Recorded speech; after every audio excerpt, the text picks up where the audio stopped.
Nessa parte do programa, então, nós vamos apresentar a continuação do depoimento do Dr. Buzz Aldrin durante a vinda dele a campus, no dia 17 de novembro, e essa coletiva foi realizada na Academia Campista de Letras. A gente contou com o apoio de diversas instituições, da LEGO, da LEGO Education, do Consulado norte-americano no Rio de Janeiro. O cônsul esteve aqui em Campos, a Prefeitura de Campos, através da Fundação Cultural Jornalista Oswaldo Lima, através da Secretaria de Educação, do Astrônomos Sem Fronteiras, do Programa Um, que é um programa internacional de astronomia para crianças, também a gente contou da Space Generation Advisory Council, que foi responsável por apoiar a gente para conseguir trazer, do CNPq, e também contamos com o apoio aqui do programa aqui no Instituto Federal Fluminense. Vamos acompanhar agora mais um trecho do depoimento do Dr. Buzz Aldrin na Academia Campista de Letras. Competition between Russia, the Soviet Union, and the United States did indeed continue throughout the Apollo program and the Skylab program and the joint mission that we did with the Russians, Apollo-Soyuz. While America was planning to implement the space shuttle, we were on the ground almost 6 years without flying at all, and Russia was flying one space station after another. Into the shuttle program,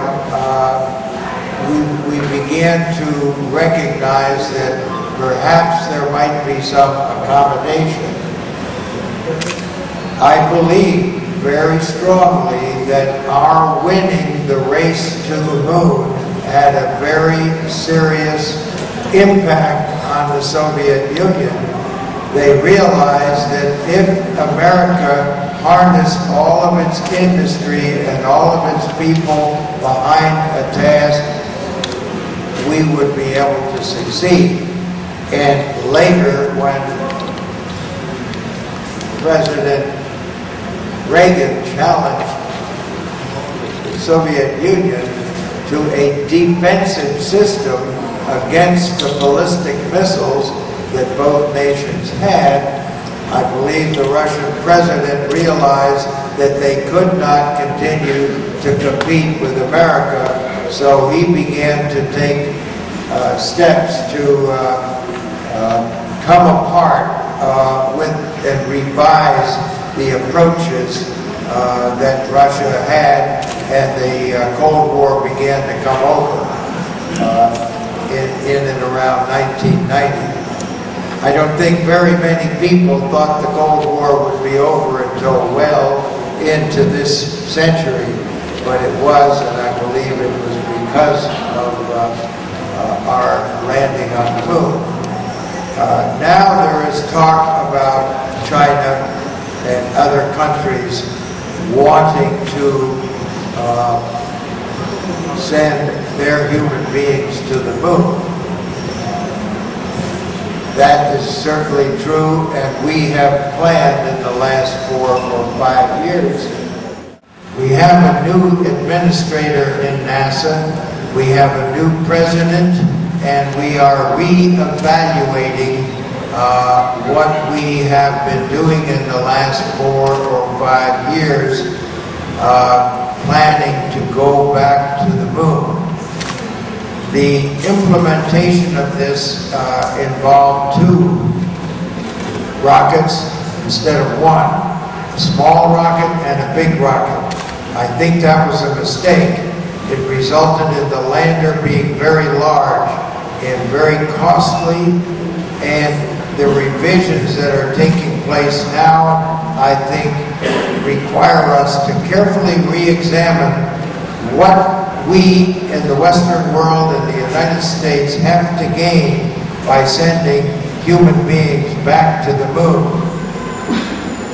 All in all, I feel very strongly that our leadership of 40 years ago and of the last 4 and 5 years can be used to help with leadership of other countries, China, India, Japan, Europe, other countries that may wish to send their space people to the surface of the moon.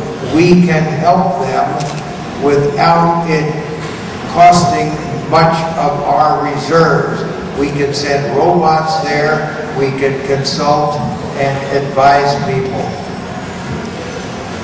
We have enough problems terminating the shuttle and having to ask Russia to take our astronauts to the space station, and not enough money except to land back in the ocean again after 30 years of the shuttle landing on a runway. I don't agree with that at all. I believe that we can take necessary steps to have a two-phase program of the next 10 years, flexible, looking at what our options are, but knowing that we are going toward settling human beings on Mars. And then in 10 years from now, at the 50th anniversary of our landing, we can reaffirm that policy and say, yes, indeed, that is what we're going to do, and we'll begin to build the complicated things that are needed on the surface of Mars and the landers that are needed to take people there. So I don't believe that's a race with China. I think we should invite China to be a part of the space station, to be a part of protecting satellites against collisions with other objects in space, and to help the Chinese and Indians and others in the commercial developments of the moon. We were selected as astronauts and started training in 1964. We didn't go to the moon until 1969. We had a lot of time to think about being so fortunate to be selected to do this and the responsibilities that we had. Being fighter pilots and most of the others test pilots, we were very able to concentrate on the important things in front of us and not to use valuable time to be contemplating the bigger meaning of everything, the poetic nature. Fear is something that is a very cloudy and paralyzing thought.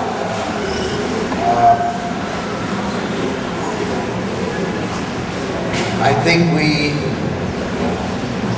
felt that if we succeeded, it would be a very great success for the team that put all of this together.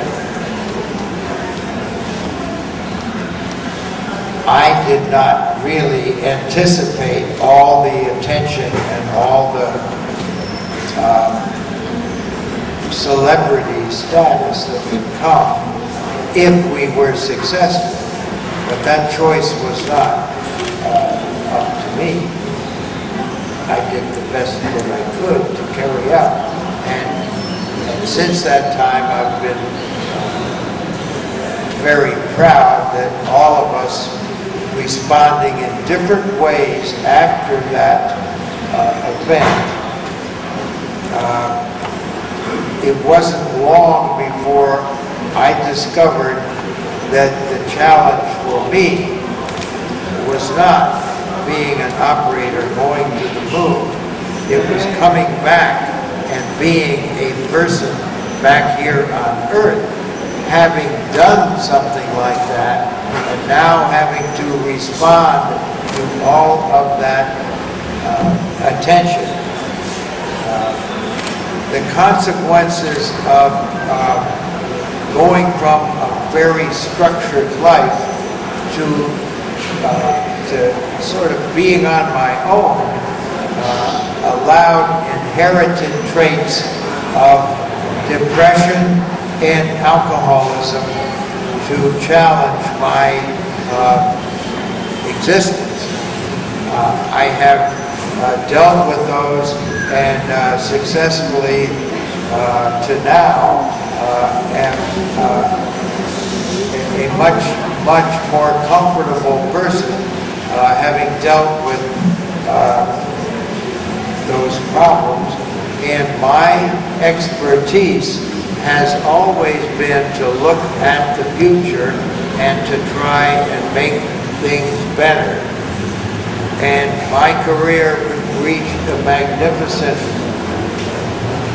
apex and had a desolation just like what I viewed, but I have been able to return to tremendous opportunities to take my experience and to make it useful projecting into the future. Ok, boa tarde a todos.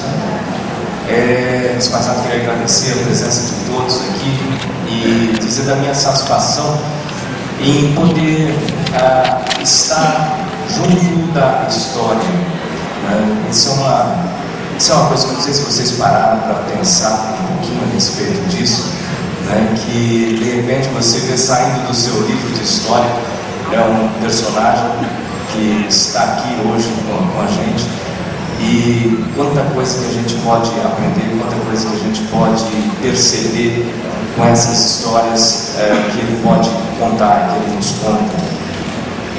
Imagine para a gente aqui, brasileiro, por exemplo, pensando no Santos Dumont, se a gente tivesse a oportunidade de conversar com o Santos Dumont, se a gente tivesse a oportunidade de perguntar para ele o que ele sentiu quando estava a bordo do 14 bis decolando pela primeira vez, devia ser realmente uma sensação e tanto. E aqui, para quem já viu nos livros, já viu nas fotos, e aquelas fotos magníficas da Terra, vista da Lua, ou de tudo que aconteceu lá, hoje é a experiência que a gente tem de estar aqui com um personagem vivo, né, dessa história toda. Eu espero, sinceramente, que essa possibilidade, essa experiência sirva muito a todos vocês que são jovens, que estão aqui hoje olhando e imaginando o que vocês querem fazer na vida, o que vocês vão ser na vida. Tenho certeza que cada um de vocês tem uma série de medos, uma série de inseguranças, uma série de incertezas do que vai acontecer e como que vocês podem interferir positivamente para que vocês realizem os seus sonhos na vida. Eu acho que o máximo, na verdade, o mais importante, o essencial que a gente pode tirar de tudo isso que a gente está vendo hoje, e o que a gente aprende com a história, é que a história é feita por pessoas, sempre por pessoas, e vocês também são pessoas. O que diferencia as pessoas que realmente fazem a história daqueles que assistem simplesmente o passar da história é a atitude e o comportamento de acreditar que é possível realizar as coisas. Se vocês realmente acreditarem que vocês são capazes, e se vocês assumirem o preço de realizar as coisas, esse preço não é só a preparação para o sucesso, não é só realizar o sucesso, como o Mr. Aldrin acabou de falar, mas também o preço de carregar o sucesso depois junto com vocês e passarem isso adiante. Eu acho que isso é exatamente o que ele está fazendo aqui e que eu estou muito orgulho realmente de estar ao lado dele, podendo falar com vocês. Então, a minha recomendação seria que vocês prestem muita atenção, não só nas histórias, mas principalmente na atitude. A atitude de falar assim: eu sou um ser humano e eu sou capaz de fazer coisas como, inclusive, chegar à Lua. Tá? Então, espero que todos vocês realizem seus sonhos, seja lá quais sejam os seus sonhos. Tá? Obrigado.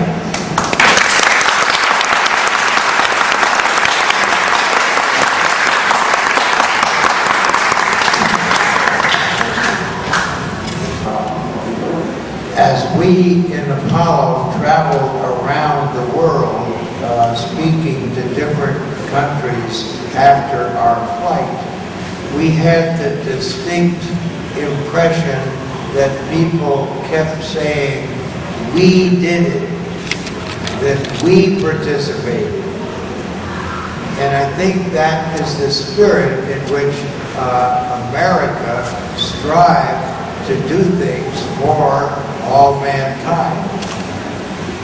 Personally, I was able to be available primarily because of the education system that I had growing up, and my taking good advantage of things that came along, and volunteered and looked for new opportunities of learning new and different things. I chose early in life to serve my country through education at the military academy, and from there to become a challenged but exciting fighter pilot in combat in the Korean War. As I look back, I would not trade any of those experiences for anything. They built a camaraderie among my fellow people. When I went to a camp as a youngster, I learned how to get along with people, how to compete friendly, and I think the lessons that you learn now will be with you for the rest of your life, to seek to be all that you can be in whatever your chosen profession. Not all of us can have the opportunity to go to the moon or to go to Mars, but there are challenges for each and every person throughout your life. So meet those challenges with honesty, integrity, and respect for those around you, for your teachers, and for your parents. These are the guides to your life in the universe and will make your life successful and happy. And very good luck to all of you.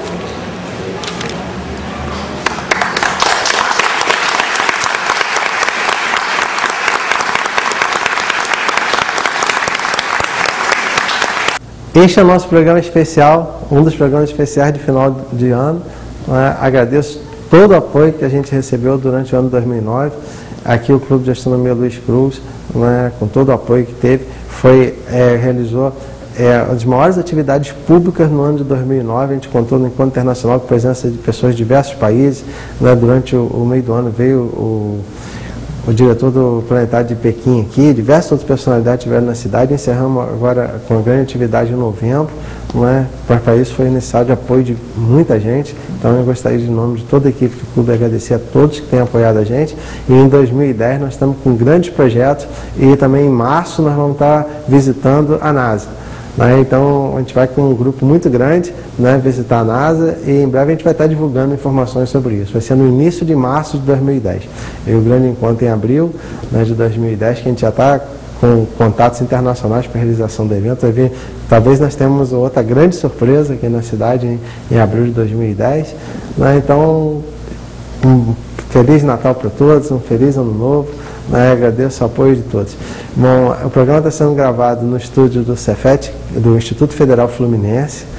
Está sendo transmitido pela TV Litoral. Aqui eu agradeço bastante ao João Oliveira por todo esse apoio que tem dado durante tanto tempo. Também deixo uma saudação aqui para o Wellington Rangel, que é o diretor aqui do programa, que sem a participação e o apoio dele seria impossível esse programa estar sendo produzido por tanto tempo.